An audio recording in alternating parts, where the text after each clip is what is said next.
Welcome back to the 2016 Spring Promotion Tournament where Gambit Gaming are up 1-0 in this best-of-5 game set. And the first game, Crepo, pretty decisive coming in from Gambit, honestly. They turned up and they basically looked super strong. They made MOUs look like a challenger team. Yeah, it started pretty action-packed there in that little invade down in the bottom where I said Kalista missed an auto attack. Kalista can't really cancel auto attack, therefore I have to get my glasses. Don't have them now, so we'll miss none of the action anymore, but overall, the sentiment of game one is beats with that Malphite and it's just not working out. Gambit did a good job punishing it with the Elise, multiple times diving it, forcing it off farm. Cabochard was then freed up as a resource. He went mid, in addition to Betsy's pressure. Eventually, everything snowballed to the bottom lane that was struggling, so good Gambit in unison, cohesive overall, and I would like to see Beansu on a carry. Yeah, me too, Crepo, me too. Okay, getting into these bans. First ban will be Lulu. Last game it was also banned out by Gambit, nothing changing up there. Olaf, literally the same as last game. These teams aren't changing anything. Yeah, Olaf definitely a ban you have to consider here for Mouse Sports. Gambit saying they really don't care about the Lulu. I liked what Betsy was bringing to the table on Victor, so that perhaps it's wise for Gambit to just, again, ban out the Azir, force Mouse Sports to pick up the Victor, perhaps see if Ginge can actually play it. His Gangplank had decent success early in the game and was tie farming slightly under pressure, mostly because his Cannon Barrage was forced to be used defensively instead of offensively. If they can combine some of those globals to actually start snowballing their bot lane further ahead, should Mountain and Cedrion be able to repeat the last game performance with that double poke coming out of Silver Cannon, perhaps the game can play out differently, but Cabochard, as we mentioned before, is the man to watch, and he's definitely putting a lot of pressure. He's leaving his mark on this matchup. Yeah, also a lot of pressure in terms of bans as well. The Shen comes out as a possible flex, will be taken away from Mouse Sports and Gambit Gaming, as well as the Gangplank being banned out by Mouse, so they don't want to be playing it, and they don't want Cabochard to be on that champion either. There's the Victor ban coming out there, so won't be seeing that this game. Leaves Azir open. What's the last ban going to be from Mouse? This could be spelling out a very early Azir pickup on Lily, first pick for Gambit Gaming, potentially Mouse Sports. I believe they will ban Fizz here, honestly, because I don't think they can deal with Cabochard Fizz, and they may have an answer for the Azir. It does seem that they didn't really care about the Fizz too much, because Elise being banned out, I think that's also a great choice, because Diamond Prox was kind of neutralizing Dan first, then allowing for the dives. If we take that step away, perhaps Dan can actually defend his lanes from being dove and propel Mouse Sports comfortably into the mid game, where their composition could have had more footing. Yeah, so perhaps taking Diamond off that aggressive early jungler, but he can be just as aggressive on other junglers. We'll see what Gambit pick up as their first priority. As you mentioned, the Azir is up. Cabochard could pick up a priority top laner here. Gangplank's been banned out, so we might see that later on into the draft. Kalista's available, Braum is available, so there's a lot of picks here, but you have to see how they fit in the puzzle, what you give away. It does look like they're going for the early Azir, because last game Kalista didn't really have the impact of the first pick Kalista should have, therefore they switch over. Azir will have the impact because at least it puts Ginge to adapt. His champion that he played in game 1 is now banned out. The champion that traditionally gets picked with the Azir, the Victor, is banned out too. So I have to see what else he can get out of his champion pool. Perhaps an Ahri, an Orianna is something we see very often in these type of scenarios where we just need something safe. Mouseport now can answer. They should steal away the Braum, in my opinion, if you really want to draft very meta heavy, and then leave their counter pick for top lane. Yeah, but do you steal away a pick that neither team is going to pick up anyway? Looking at Mao's, what are they going to pick up here? Could go for that Kalista. Last time we saw the Maokai being banned out, that is still open for Mao's. They pick up the Ahri and the Kalista, so Kalista comes through, and the Ahri for the mid lane. That's more what I want to see Jinson. We know this is more of his bread and butter. That's very interesting, actually, that they, instead of using their first rotation to get priority picks, they get one priority pick, which is the Kalista. But then they're fine hiding the rest of the information and say, okay, you have your mid laner, we will just pick our mid laner. We value a counter pick more than securing one of what they call a strong of OP champs. So quite peculiar, because this is something we don't really see in drafts, both here in the West and over in LCK LPL. People really use that first rotation to get strong power picks. Right now they're hiding it, they're just saying picking the Ahri early, and they're leaving double counter pick for their bot lane, and then eventually counter pick for the top lane. So they will have that in the top lane. That is pretty important for this matchup. Obviously, we've talked so much about how Cabochard and Beansu is going to be such a major factor in this game, as did the analyst there. So having that potential counter pick could be big for Mouse. There's going to be the Rek'Sai taken away from Dan in this game, along with the Thresh as well for Pepper once again. And now back to Mouse. Yeah, in that sense, Gambit really don't reveal too much. Rek'Sai, Thresh is very generic. It fits into almost any composition. Gambit can go every direction with this. They don't get counterpicked too hard. I don't think, in my opinion, there's any hard counterpick to any Thresh lane because you can still fit an AD carry in there. Mousesports will have to reveal some champions already, likely going to leave that counterpick in the top lane. So we're expecting here a jungle pickup for Mousesports and the support. Yeah, and what will Cedrian go to? Last game, he went with the Cannon. That was the change up for Mountain in the bottom lane. And Braum is still open. Could be a potential pickup here up against that Thresh. And Jint already has his mid laner. So, thinking about the Cannon again, was not terrible. Got the advances in the early game. Was with Sivir last time. And this time with Kalista. Vi is going to be picked up. And again, this is Dan. Once he's taken off the Rek'Sai, he could literally go anywhere. Very skirmish heavy and pick heavy composition coming out of Mousesports here. If you play against an Azir, you should either have targeted lockdown engage so you can blow him up immediately, or have some form of a flank that can then flank teleport. Think of home guards, maybe even Maokai lock him down, but even then, you know, Emperor's Divide can really split up in these team fights. That's why they're going for the Vi, targeted lockdown, skirmish with the Callistic Cannon. That is an extremely strong lane. It pokes well, it duels well, it deals a lot of damage, has CC. Overall, it's hard to kill the support too. So we might actually see a swap coming out of Gambit here if they really want to survive this laning phase. And then Ahri in the mid lane, very skirmish pick heavy. So we need to see Mousesports snowball ahead though in the early to mid game, because otherwise late game Gambit will have the edge already with this composition. Well, Gambit took them apart in the early game last time, so it's going to be very difficult for Mouse actually to pick up that advantage even with these picks. And our thinking about the Fizz was not banned away. Cabochard, very competent on that champion as to why it's been banned out against him 9 times.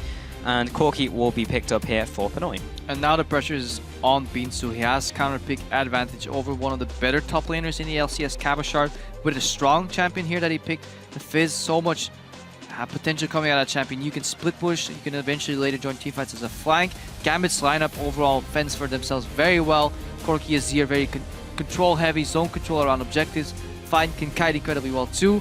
So we need to find something that can make an opening, can make a dent in Gambit's armor, and Fiora could be one of those champions. Do it. Binsu, definitely a player I would think could pick up Fiora. Thinking about this pick up into Fizz as well. Not sure how that matchup goes. Only seen a little bit of Fiora on these recent patches, but most teams trying to figure that champion out. Is very, very strong. Remember, now it does % true damage and goes for the Malphite.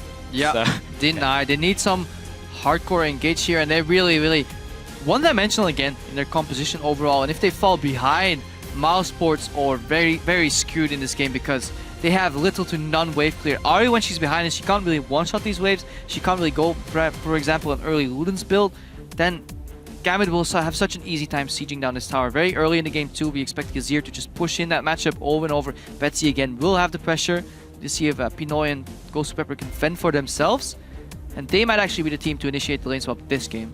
Yeah, very reliant in this early game once again. As you mentioned, we did have that lane swap last time. Does slightly favor Gambit in the end. Have Miles adapted to that? We're about to see maybe some words exchanged from Enero to the rest of the squad.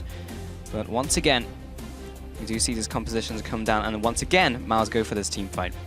But if Mouse get ahead, however, then things can get explosive. So much crowd control effect, so much damage, so much pick potential. This could turn real ugly real quick. So the early game, the first 15 minutes, will tell a lot about this game. Yeah, as it did with the last game as well. We're about to find out how this one will go down. Crepo, Gambit 1 game up in this series up against Mouse. They really need to secure a win here to even this up to 1-1. Otherwise, a reverse sweep is very difficult. Well, we're about to get into this one. Remember, use those hashtags GMB win or MOU win on Twitter. Tell us what you're thinking, where you think the teams are going to go in this series. Right now, Gambit looking so incredibly strong as we head into Game 2. Mouse are up against it as we head into Game 2 of this best of 5. Heading on to the Rift here. Gambit will be spreading out. Will they try anything in this level 1? Gosu Pepper does have the hook, but looks like we're going to be seeing a fan from Gambit at least, whereas Mouse putting their bottom lane into the top lane and maybe trying to keep some of that information to themselves right now, getting that early vision. Gambit, will they go for it? Not sure just yet. Mousesports going up there with Cedrian. Doing the same thing they did game 1, but with different intentions. This time they're preemptively calling a lane swap from Gambit rather than dodging the Gambit lane. seems. Putting that ward down on top seems to be their strategy. We'll need to see if they actually adapt this if they win this game and it goes into game 3, because it becomes very predictable. Gambit just scouting overall. Defensively, this time I want to see Mouseport at least take necessary precautions should they start on the weak side, so a potential scout from Ghost Pepper doesn't punish them as hard as it did last game. Ghost Pepper and Pinoy still in this bottom lane, do not have the vision on the top lane from MOU, so currently just assuming they could be down there. Another ward comes over the wall from Dan just to get more information. Cabashard will be starting off with his jungler of Diamond Procs here to start off the game. And this could actually be advantageous for Mousesports if they choose to let Dan tank the brunt of the damage, because then Beansu can tank a little bit but go straight to the lane, not have to use his teleport. He will have teleport advantage over Cabashard, which can hopefully make him nullify some of the advantage that Cabashard will have in lane with that offensive summoner on Ignite. And Pinoy and Gosu Pepper will be going for these Krugs, and maybe Mountain and Cedric will be as well. Interested to hear the Crepo, whether they get the seal of approval from you.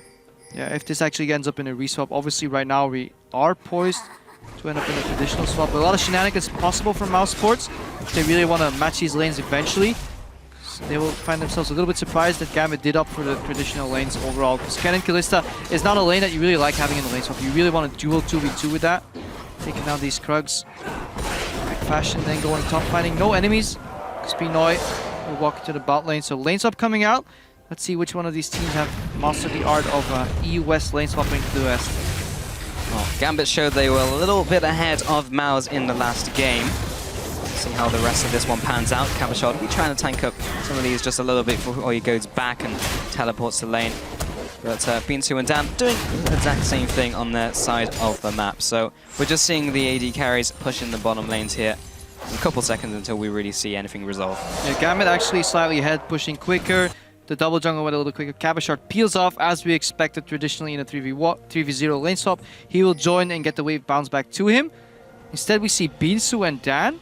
No, they're not going for the double jungle, so Binsu eventually does peel off. But he's, again, a step behind. Slower than Gambit Gaming, so Gambit can really tear this tower apart. Let's see how quick that wave can bounce, because Binsu can't afford to fall behind again against Cabashard. Really, not especially since we have this summoner mismatch as well. These lanes equal out with them ever against each other, and there's a level advantage in addition to an aggressive summoner, then Binsu will be in trouble. Yeah, pretty dead MOU fight, but he's going to head into this top lane. Now only start waiting on this turret. Bottom lane, Gambit have already made short work of this. Is down to around 40%, so they should be getting this. Another wave is now coming in, so next push should be enough to take down this turret. In the top lane, only just now getting it to 50%, around about the same time. Just have the opinion wave coming in now. Yeah, Mousesports pushed the first initial few waves slower, but then obviously had a bigger stack. That's why their turret is going down a lot quicker. As Gambit, they have to slow down. Gambit seems to actually have failed the bounce. That's why they're pinging the wave. Looks like they're going... No, okay. Read that wrong from the minimap. I thought they failed it, and they pinged the wave and said, okay guys, we have to really quickly kill this wave. Looks like they did get the bounce perfect. Same for Mousesports, so very, very standard start overall. Wave gets bounced. Binsu gonna pick this up and just farm back into this game. Yeah, Binsu again getting all that gold from the initial turret. Last game did the same. Did not do all that much for him, honestly, as we got through the game. Cabashard just kind of got big and ran all over MOU. So needs to stop that from happening once again. He's already ahead in farm, but not too much. Seju now coming into the bottom lane. Has been sighted out by that ward placed in advance by Gambit. Heading into this bottom lane now. Mid lane, again. First time mentioning this lane as lane swaps, all about the side lanes and the junglers. Mid lane, just carry on as normal. Cabashard did something really smart here, because he saw both AD carry and support heading his way. Instead of keeping the lane frozen, he just takes as much CS as he can before they arrive, essentially pushing the wave backwards. But he knows if Cedric and the Mountain really want to pick up the farm, they will end up pushing the lane backwards anyway. So he just wants to get as much experience safely as he can. A good adaptation there. Now Binsu sniffing out how many people he's actually playing against. Goes to Pepper, goes from behind, walks in the mini wave. It's a good attempt to punish Binsu for farming, but this time he's careful enough. He's zone of the farm, however, 2v1. Cabashard knows that the same thing is going to happen to him, so he initiates the lane swap yet again. Probably going to see the Gambit bot lane push in and go down the bottom lane. They do sacrifice Dragon Pressure for this. And MOUs will happily pick up that first one. As we headed into playoffs, they had secured 80% of the first Dragons out of Challenger. And definitely prioritize those as we head into the finals as well. But this one will be going over to MOUs. Look at our 4 members from the Gambit lineup migrating to the top lane. This is the textbook reply to sacrificing the bottom part of the map and giving away the dragon to get more CS, more farm, and more experience overall. Binsu is not picking up anything. Cabochard is already in position to again let this wave bounce back from the tower if he so chooses to, or just straight up trade a tower for Dragon. Mousesport's a bit of a step behind. They're now pushing down the bot lane tower. So, in essence, people will get equal amounts of towers, but there will be more experience and more pressure, more vision on the side of Cabochard, and that is advantageous for Gambit overall. Yeah, now it's going to take a little while to push in this one. Has gone back, picked up the Vamp Scepter. Hasn't revealed all that much about these builds, honestly. Kind of to be expected. That will be going to Bilgewater Cutlass. Most likely, and this bottom tower will be going down, as you mentioned, a little bit later from Mouse. Yeah, while Cabochard gets ahead, obviously this puts some pressure on Pinoy. He falls behind, but he's playing a utility AD carry in Corki. His job is mainly clearing waves and staying relevant in the game. They don't expect him to hard carry. Not this Gambit in this iteration in terms of what they want out of each member, especially since Betsy is doing such a phenomenal job in the mid lane. He is now up 16 CS already, in addition to having the pressure on Ginge. So Ginge is being pressured very hard in the mid lane already, both in terms of champion pool in the draft. His Gangplank from game 1 was banned out, Victor was banned out, and Azir was first pick. But Betsy is also making that work. The counter pick that Ginge brought to the table is actually losing this matchup. So that shows that Gambit have done their research and are pressuring the right points in the Mouse lineup. Yeah, and we also had questions over Betsy as well. How much farm priority is he going to get? How many resources are they going to give to him? And honestly, haven't really needed to see that because he's been getting his own resources in the mid lane, just been farming up and just generally doing well in these team fights. But if we get to that point, it'll still be an interesting thing to look at. Diamondprox heading into his top lane, has walked straight over a ward, but we'll look for this gank regardless. Only level 5 up against level 4 Binsu. Won't have his ultimate just yet, still has the flash. Puts down a little bit of harass, but pressure more than anything. Yeah, and it doesn't matter if he can even commit to a kill here. The thing that matters is that Binsu is being poked out, zoned off the CS. Obviously, didn't really take all too much damage there, but look at Dan, he's at the other side of the map. Because the 2v2 is weaker on the side of Mouse, especially perhaps the only way to win is if Binsu gets level 6 and you can chain these ultis together for one target lockdown.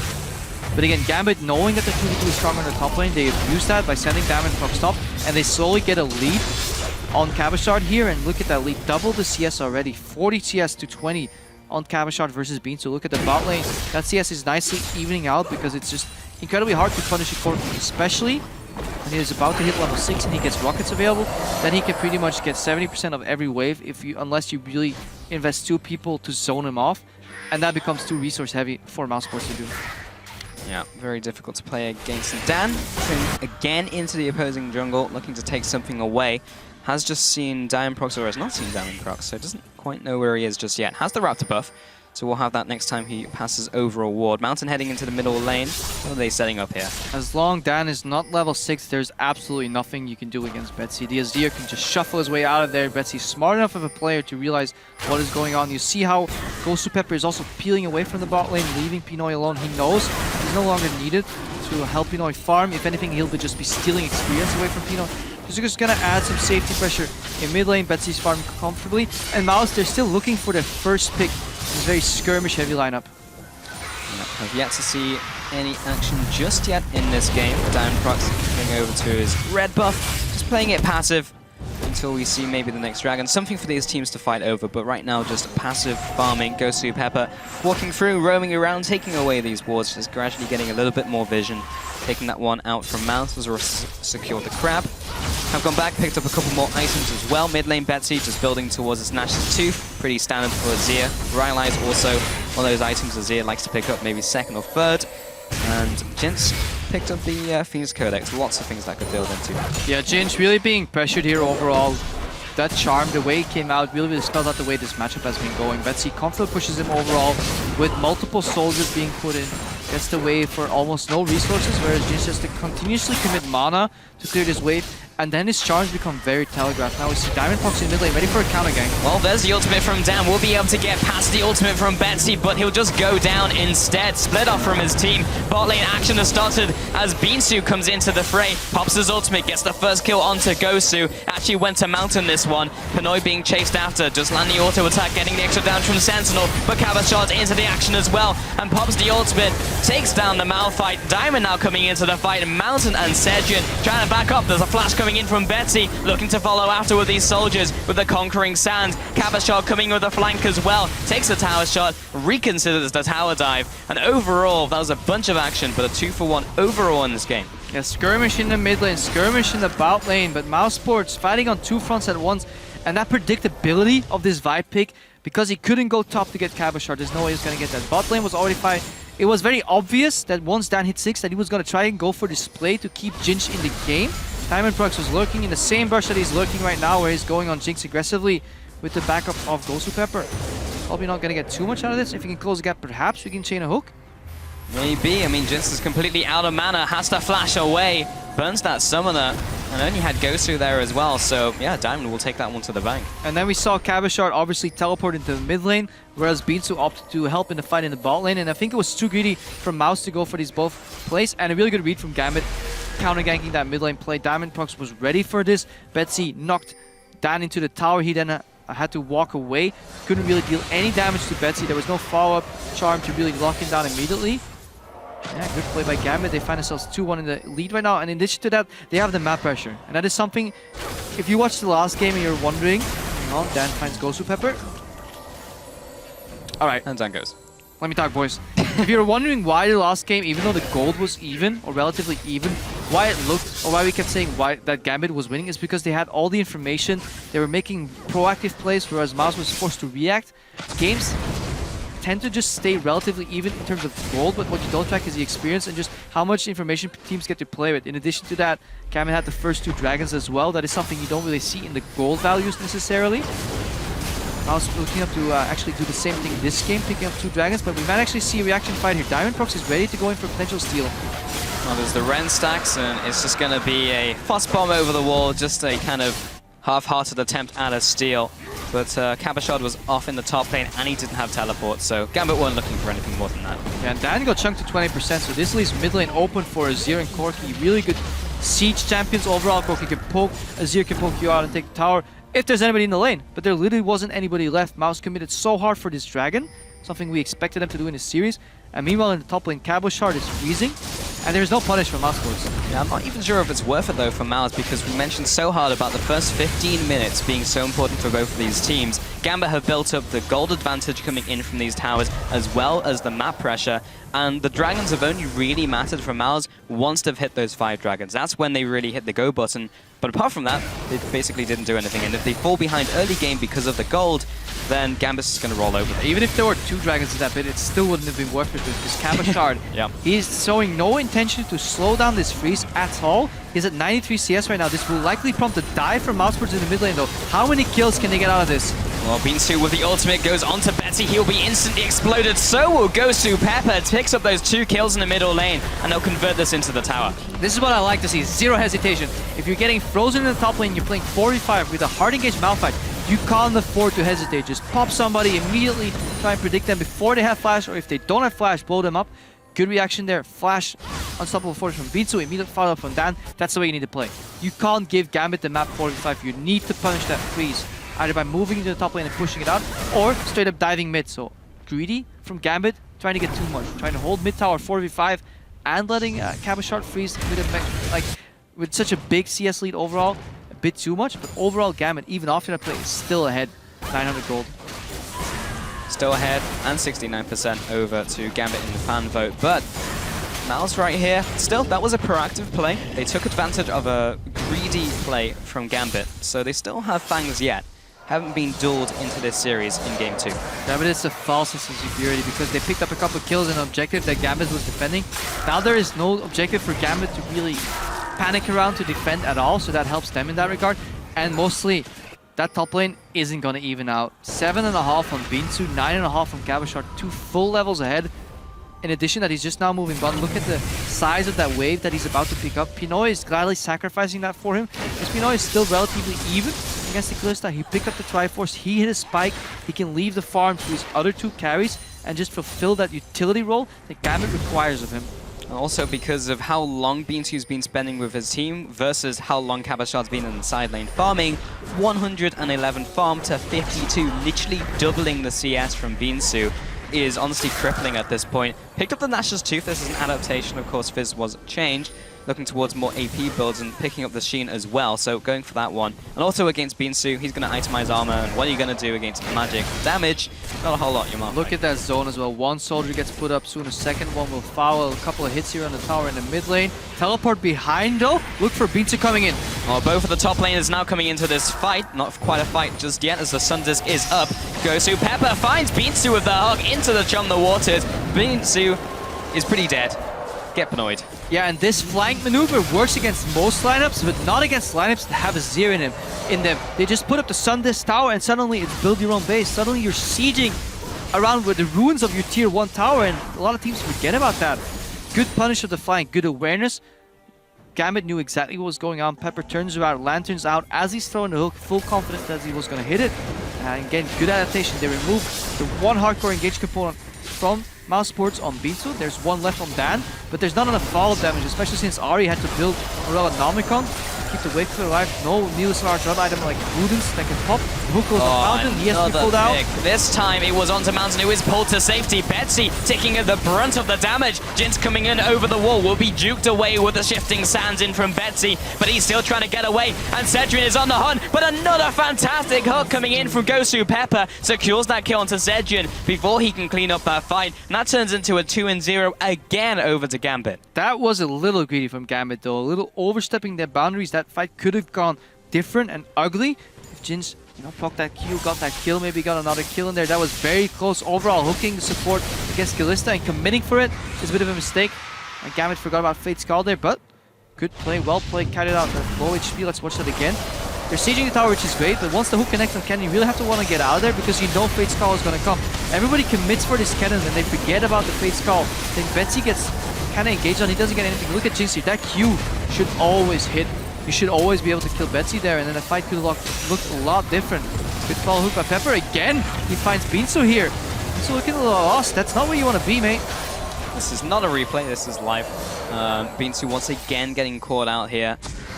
And that did go over to Gosu this time around, so more gold in his back pocket. But that's another 20 seconds where there's no hard engage in from Mouse. Yeah, this was our featured matchup. Cabashard into Beansu, and it couldn't be any more one-sided right now. 3-0-0 into 0-3 on Beansu. Cabashard 139 CS into 71. Again, still doubling the CS lead as the game progresses. Ahead in the experience too, and this Malphite, when it falls behind, it becomes so predictable, so easy to play against it because all you have to fear is a knock-up, and then it even has to be a well-timed one because there's no damage attached to it. It is literally empty CC. Yeah, have to rely on the team after that one. And Mouse are able to get this ward, placing down the pink wards in less optimal places just to try and scrape back some vision. Now this dragon is going to maybe be contested by Mouse. They're going to be seen in on the entry route, and Gosu Pepper's already at the side, lands the flay, but he may go down. That's a charm landing in with a pierce as well from Cedric, picks up the kill, but the dragon has already gone over to Gambit. There goes Pepper defending that brush, gets warded, gets caught out. Could have played a little more careful, but in the end, Gambit secured what they came for. That dragon, denying it from Mouse Sports. That top lane wave is pushing in, and that's the way you want to beat compositions that really like grouping. And for picks, you just really use your side lanes to your advantage. You reveal some of them, and then you can make a pick in return. Same way for Mouse Sports.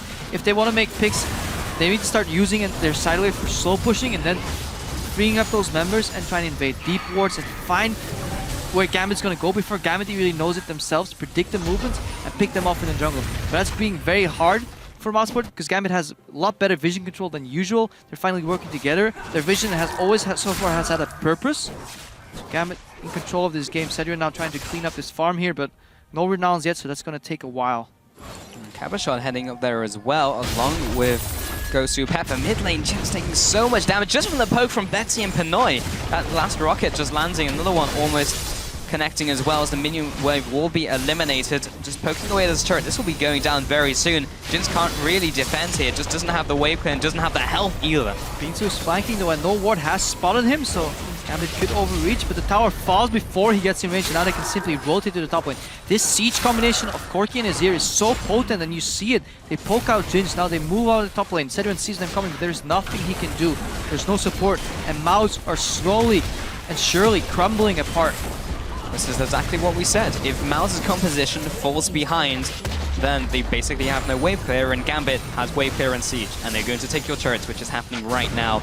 Now MOUs are able to take away the minion waves, but Gambit will just back off. And the comeback mechanic from this mouse lineup is very one-dimensional. It's a wombo combo team fight where you annihilate one target with the Vi ultimate, in addition to Binsu knocking a couple of members up, preferably coming in a flanking position. For all that to work out, Gambit will have to screw up massively, and even then, MOUs, they need to capitalize with a Baron or something. They need something to stop the bleeding, to stop the sieging, to be able to siege themselves. Getting a Baron at this point against this Gambit lineup is going to be incredibly hard. Gambit tried to sneak that Baron last game, and everything just went well for them, basically. MOUs, it's going to be hard for them to come back into this game. And definitely this series as well. If they lose this one, they'll be 2 games down, or will have to win 3 on the bounce. We've seen from Cloud9 it's possible, but not many other teams are able to achieve that feat. MOUs haven't shown anything phenomenal so far in this series. But there's still time. Jint's taking away this boob right now. Has picked up the large rod and the home guard, so just hunkering down in their base. Very, very clear for Gambit who has the farm priority. It is Cabochard number 1, Betsy second, and Pinoy is a very far and distinctively placed 3rd place. He has to yield so much side lane farm because all they expect from him to do is right now is put some pressure with rockets, join with the team, use that Triforce Spike in the mid game to get a big enough gold advantage to get global gold to make up for the farm that he loses. It's working well for Gambit overall though. Cabochard and Betsy on the Azir and the Fizz respectively should have enough damage on their own to really carry this fight in a double threat coming out of them. Additional damage from Corki. Now Binsu gets caught again, he's put in the box. It's very predictable now, this fight. Well, this time the team is there to back him up, and Gosu Pepper has been caught out. Pinoy comes in from the sidelines, and Betsy throws out the Emperor's Divide, but Binsu's already over along with the rest of the MOUs lineup. They'll be taking out Pinoy. They only lose Sedrin for that privilege. Jint comes in with the aggressive E, but Cabochard's there to wipe up the mess. Takes him down, takes Mountain out as well. Only Dan is alive, and Gosu Pepper just needs to kite him down, as Cabochard and Dan Prox will be able to take him out. Takes the Fresh Express, and that's the quadra kill coming in for Cabo. Quadra kill for Cabochard overall, and this fight took place in full vision of Gambit, and it still kind of went the best way it could for Mouseport. I think Gambit got a little over-eager, found themselves caught with their pants down, but then if you don't use any of that CC to take down both Fizz and Azir, one of them will clean up the fight. Here we see it again. They engage on Beans too. That's fine. He's holding his card control. They zone out the remaining members. Cabochard is TPing him on top, and the fight is kind of migrating away from him. So while it looks very beneficial overall for the Mousesports lineup, Cabochard and Diamond Fox make quick work out of Sedrin over here, and then Mousesports think they're winning this fight, but they've used all their resources. This is really big from last game. Once all their spells have been down, nobody has the tools to really deal with Cabochard. He was pretty low there, but overall, still very calculated in his approach, and he gets a quadra kill. So now Cabochard on the Fizz, Betsy on the Azir, as we see Mountain being dropped again. Testament to the good vision control from Gambit overall. Those 2 carries can really take the series home. And it's a pretty sad state of affairs when you're saying that a 4 for 2 and a quadra kill for Cabochard is the best that team might could have gone for MOUs. And that's ultimately what the position they're in right now. That was Mountain being picked off as Gambit was attempting to start the Baron, and he was trying to ward. And this literally happened to your support. Jint will go down. Sedrin trying to kite away, but he's not going to be too successful. Cabochard takes him out. Drops very low himself. Dan now being chased down. Dan Prox will tag him with the Prey Seeker, but doesn't get the kill there. The problem for Mouseport at this point in the game, if you run this lineup and you get behind in the early game, there is no other choice than to face check. You have to find a way to get more wards in. Unless you're buying 3 Scrying Orbs, perhaps you can put a band-aid on this problem, but you have to face it and hope that Gosu Pepper misses his hooks. If Gosu Pepper plays on his highest level, he is not going to miss very many hooks. So overall, this is, again, only bad options and bad decisions are left for Mouseport, so they have to choose the least of their problems and try and make their way in there. Otherwise, Gambit get the Baron, and the game is incredibly over because they have 0 wave clear as is against Baron up minions. They're just going to waltz in and take the damage, especially if you look at Betsy with that Rylescus Scepter finish. The amount of zone control that's coming out of that Azir is just incredible, which is why it is considered a first pick priority in many of the LPL and LCK games overall. We haven't really seen that much some series in Europe because some mid laners just don't really master that Azir, but looking at Worlds coming up, if you don't play that champion to the full benefit of it, you may find yourself in trouble. Yeah. Unfortunately, Band-Aids do not fix bullet holes, Crepo, but Binsu heading into this bot lane with his team, potentially looking for a pick that would also help out the Fnatic Death Bush. Can they Yeah, make it making a work? pick on your side of the map. It's like battleships. It's like, we'll choose this random brush. Maybe someone will come around. Hey, it worked! Gosu's there, but he gets the knockback. He gets the ultimate as well. Prox now comes into this fight, but he's so tanky, he just won't die. Cabashon, the Fizz comes into the fight. Beansu gets blasted away by the Emperor's Divide, and Jits tries to escape, but Eddie says, you're not going anywhere, and neither is Dan as he gets taken down. 1-0, but surely this Ari will go down as well. Goes into the bush, but that's the double kill coming out. Cabashon dropping low, but he'll be flopping up, flopping down, and Cabashon will escape barely with his life. And meanwhile, in the mid lane, the janitor of this Gambit lineup, Pinoy, with the Baron buff saying, guys, you guys can fight. I'm taking this tower. Tower goes into half HP, but overall, yeah, very, very confident Gambit lineup. Ghost Pepper hasn't really missed too many hooks overall, and if he did, they're probably flashed out. So really good game sense there to turn that around. Gambit knows they're this far ahead. They're playing, you call it battleships, on the Hail Mary, call it what you want. Mousesports were very far behind, looking for a pick on their side of the map. When teams start looking for picks on their side of the map, you know something is desperately wrong, and it becomes very predictable too. Gambit kind of like deduced that they would be somewhere in that area. Proceeded with caution, Flay on the Vaiku as well, so completely outplayed here by this Gambit lineup. Yeah, everyone is just playing to the best ability right now on Gambit, as well as working incredibly well as a team. 26 minutes into the game, they take the first inhibitor away from MOUs. They have 7 towers over them, up against 3. They have that dragon. That's pretty much all they need right now because of the percent AD and AP it gives. That's the most important one, all the way up until 5, really. And MOUs also, more importantly, denies them from getting those 5 stacks. Just looking good in this game, Crepo. Gambit, can he close out this series in 3-0? It's looking more than likely. More than likely, unless we see some drastic pick and ban adaptation, mostly on Beatsu and Dan. They really need to pick a stronger 2v2 because this guy right here on your screen, Cabashard, he got propelled into a comfortable position in this game on champions that he likes playing, that he performed well on in the summer split, and Mousesports is not doing anything to stop him. They're lane stopping, but they're lane stopping so poorly that consistently Cabashard gets more CS, more resources to play with. Just one man you really don't want to give more items. It is that Cabashard on Gambit game. Yeah, well, we're currently finding out why Fizz is usually banned out against him, because he's 8-0-3 and killing everyone in this game. Pinoy trying to take down this turret, just chipping away at it. All the chip damage will count. Dan charging up the Vault Breaker. They're going to have to go for this engage. Mal's jump in, and Prox will be knocked up, but he's so tanky. Beansu comes in for the re-engage onto Betsy, and Pinoy almost goes into the Azir turret. And now Jinx trying to put the damage onto Gosu, but he's just going to have to let Malphite die. Cabashard now coming into this fight. Urchin Strike into the Mist ultimate, into the Zonias. And then he, acrobats his way to the land. Cabashard with the PM here. In all that fight, Cabashard was untouched. He had, as he displayed there for all of us, ulti still available, didn't need it. Sonya still available, didn't need it. Playful and Trickster still available, didn't need it. So overall, Gambit comfortably winning these team fights. That's another inhibitor down. Just gonna base, make it 3, and then just set up for the 3rd game of this series overall. Mousesports, nigh impossible to come back. They need a couple of fantastic team fights and some Gambit members really, really sleeping on the job. But looking at game 3, I want to see more comfort picks, honestly. You're not outmatching them strategically. You're not out-picking them. I don't think you can shut down Cabashard in terms of picks. So my advice for Mousesports, or something I would like to see, is try to eliminate Betsy from having the definitive push lane, because that frees up Diamondprox. It's a chain of events.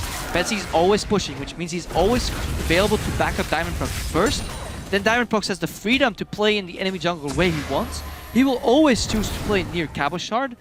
That chain you can break up by stopping Betsy from getting his hands on the Victor or the Azir, picking the preferable push champion on your mid laner Ginge, and then trying to get a lead that way, and then put Beansu on some skirmisher. Fiora, Aurelia, give him all the farm you possibly can, and then pray that he can outplay Cabashard somehow. Otherwise, we might see a quick repeat of the first 2 games. I definitely agree with picking more comfort picks, but we did see a Rek'Sai in game 1 for Dan and still didn't go all that well. But as you mentioned, chain of events, if they can shut it down in its source, then maybe they have a chance. Beansu, still want to see him on the carrier. Still want him to show what he showed us in Challenger, because right now he's just trying to shut down Cabashard by virtue of just standing in front of him, but that's not working for the team. We've seen that. He's going to try and engage once again. The ultimate doesn't even hit anybody. Fate's Call will save Mountain for now, but Dan jumps into the backline. He'll be going down, so will Beansu with the re-engage. Mountain will try to be zoning away with his ultimate, but all it's really doing is delaying the inevitable. That's 1 kill, that's 2 kills, that's 4 kills, that's a double kill going over to Cabashard, and Gambit are coming in for the kill. It's a joy to watch Gosu Pepper on thrashing these fights because he's constantly flashing and changing the direction of his hooks here as we see him get ready to take the final hit on this Nexus, and Gambit Gaming 2-0 up against Mouseport here. Ace to close it off, and yeah, quick 3-0 to sweep. Another dominating victory coming in from Gambit, 2-0 over Mousesports in this best of 5. This is very quickly looking like it will be the 3-0 sweep. However, we've said that before, reverse moves have happened. Oh yeah. So everything is possible here, but Mousesports, yeah, those guys, they'll have to change a lot here. Can't afford to keep picking this Malphite. Beansu, if you can hear me, pick Fiora. Crapper for Beansu. Yeah. Please. Studio is rather empty, so perhaps he can actually hear me. But he's off in the distance. Echo top lane is also viable. Pick anything really, just not the Malphite anymore. It's not working out. Yeah, you can't just sit in front of Beansu and be like, okay, I'm gonna go even, because he hasn't gone even. In this game, we saw him have double the farm over Beansu. Last game, just got destroyed. But it's impossible to go even, because even if you mirror the lane swap, the 3v0, the way it plays out and he bounces the wave, he roughly goes somewhat even in the early stages of the game, but then Mousesport's like, hey Beansu, help us take this dragon. So that's another 6 to 10 CS gone with the pressure, vision control in the top lane. And then Dan plays on the opposite side of the map as the top lane. Tyrant Proc says, well, I'm just going to play around my top laner. I'm confident that my bot lane can survive. And suddenly, Beansu is playing 2v1 with the Malphite. Yeah, you're just going to get zoned off the farm. Eventually, Cabashard could put up a freeze. Even if his team is getting dove 4v1 or 4v5 in the middle and he doesn't care, he's still freezing because he knows that he can just single-handedly late game carry that fight. And he did. 10-0-4, he finished off the game. Didn't even need half his spells to win most of the fight. So overall, convincing victory from Gambit. Convincing, and we just need to see Mouse go back to comfort picks, go with what worked before, and they are still doing simple strategies. It's not like they're trying anything crazy, just being outclassed in what they're trying to do as a response to what Gambit are doing. But at the same time, Gambit are looking so good. Like, they are not looking like, you know, a relegation team. They're looking at a team that could even go mid of the table in LCS, and it's difficult for Mouse. But it can still work, it can still happen. 3-2, the dream. But we need to take a quick break. But in a few minutes, we'll be returning to the Rift to see if Mousesports can make their stand against Gambit Gaming. The best fans are the Irish fans. Oh yeah. Never forget. We love you, Betsy. We Oh do. yeah. We I saw love the you. video. It was so good. Oh, Betsy, we love you. Dive from Mousesports in the mid lane though. How many kills can they get out of this? Well, Beansu with the ultimate goes on to Betsy. He'll be instantly exploded. So will Gosu Pepper. Coming. Can we fight that? Yeah, we can. Yeah, there's so maybe low. not. We're gonna be. I got hook on Vi. Kill Vi. Kill him. Okay, kill Vi after. I need assistance. Coming, I'm coming. Penta. Give it to her. Land. Yeah, 1 turn 1. Can you play or some shit? No mana. Quadra. He's so tanky, he just won't die. Cabashard, the Fed Fizz comes into the fight. Beansu gets blasted away by the Emperor's Divide. Another dominating victory coming in from Gambit, 2-0